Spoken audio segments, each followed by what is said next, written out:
say that his friend was seriously injured and needed urgent help. A search was launched to find him. I mean, I suppose it's just purely by chance that I decided to walk down here. Why? Sergeant Richard Vernon was the first to stumble on the scene. What did you first see then? The first thing I saw was a young lad, partially clothed, face down on a muddy riverbank, covered in blood and motionless. It was a cold day like today, and seeing a blood-covered, motionless body, you think, is this lad any longer alive? So he was lying there with his feet in the water then, and whereabouts was the upper part of his body? He was laid upwards up the bank with his hands like that and his head to one side on the riverbank. It was immediate, obviously. He got a serious head injury, a wound to the back of his head that appeared very deep. He was in and out of consciousness. There was a lot of blood on his face and the back of his head.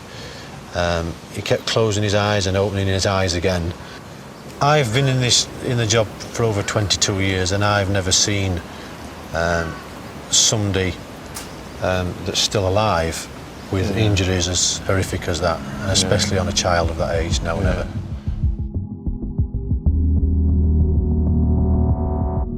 Senior Detective Mick Mason led the investigation into the Edlington attacks.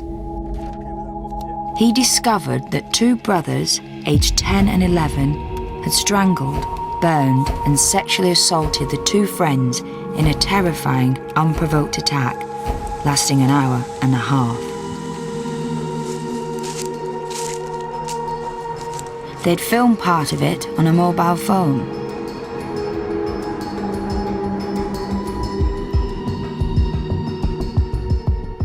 There must have been a stage whereby they were very close to actually committing the full offence of murder. Why do you think that your two offenders actually left them at that stage and didn't fulfil the ultimate act of killing? I think one of the offenders had become tired during the attack. I think he'd physically worn himself out attacking these two young lads. That's hard to believe, that, isn't it? But physically, he'd worn himself out, and I think he'd physically had enough of inflicting the beating. And I think the lads did actually say that the reason they stopped, they were exhausted. And when you think about that, that's horrendous, isn't it? And that when that came to my team's attention, it's a horrendous thought that this lad's not been beaten to death purely because the offender's tired.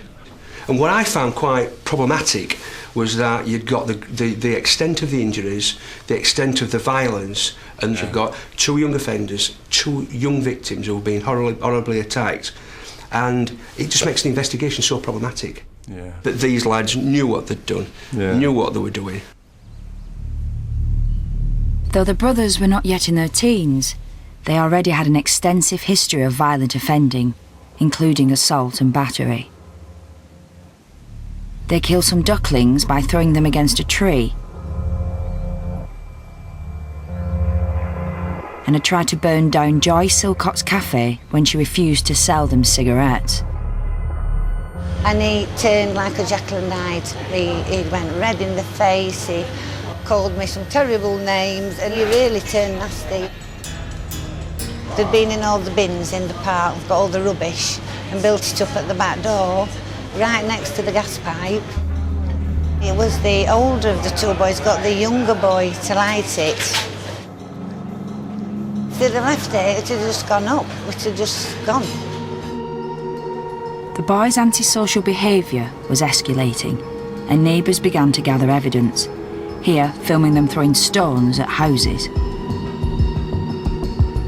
The family were well known to social services, and just 3 weeks before the assault, the boys were moved into foster care in Edlington, where they were nicknamed the Mini Cray Twins. The family were quite dysfunctional. The parenting skills that they possessed were nil, really. So the lads hadn't been brought up very well. It's been a violent background, a violent history in their family. What, violence within the family, or directed towards them? Well, it was certainly from a violence within the family environment, if you like, and also crime within the family as well. I found them quite cold and just disinterested. Just disinterested. Yeah.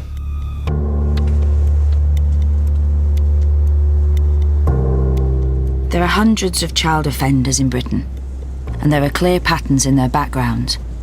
One study suggested that 3/4 of them came from a broken home, a third had been in care, and 1 in 5 had a low IQ.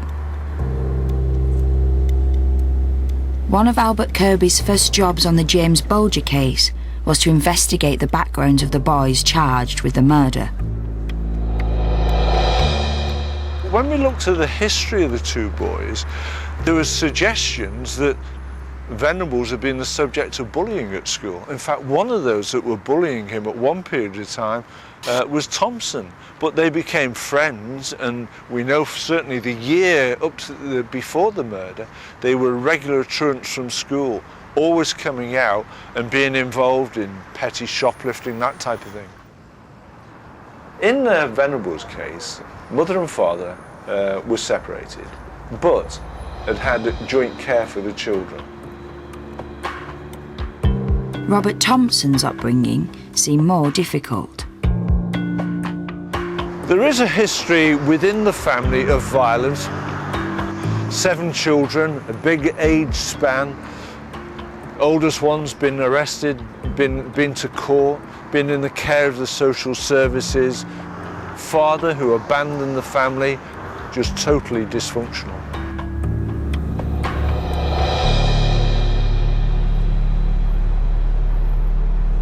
Journalist David James Smith attended Thompson and Venables' trial in 1993. It sparked an interest, which led him to write a book about the case and spend years researching the boys' backgrounds. So I always thought that John was the one who was quite sly and devious. And, you know, I think his family background is not as normal as people like to think. I think certainly there were difficulties with his parents. I think they'd separated. I think his mother had issues with depression. And he himself at school gave lots of concern to teachers by some of his stranger behaviour. I have no truck with those who say that, you know, those two boys were born evil, or you could look in their eyes and see evil. I absolutely, you know, refuse to accept that evil exists in that way. But you said that evilness doesn't exist, but didn't you think from what came out in court and from what you found over the years that there may have been evidence to actually support that yes, it does exist with those two?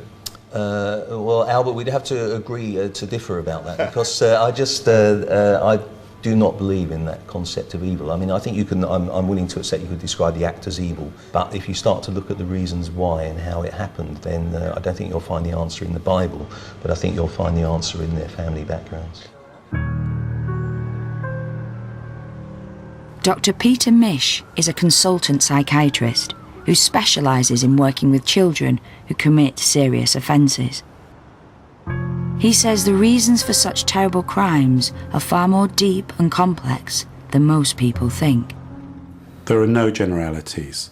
The kind of children I may see may range from children coming from absolutely normal, loving, caring family backgrounds to children who have been subjected to neglect, abuse throughout their childhood, and in a sense one wouldn't be particularly surprised that they commit serious crimes. 2 children were taken away tonight to be locked up indefinitely after they were convicted of the murder of 2-year-old James Bulger. The judge said the killing was an act of unparalleled evil and brutality, and they should be detained for very, very many years to come.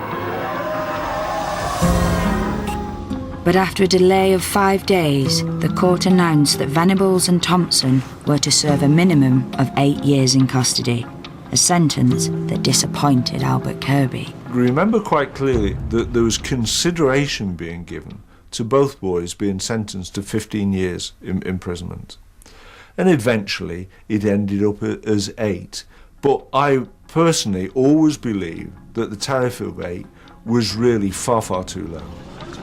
For James Bulger's mother, Denise Fergus, that didn't feel like justice. I felt let down. I felt like James had been let down in a big way. I thought, you know, this is just not good enough. Because at the end of the day, they killed a baby. He didn't deserve to die the way they killed him. He didn't deserve to die at all. But they done that to him.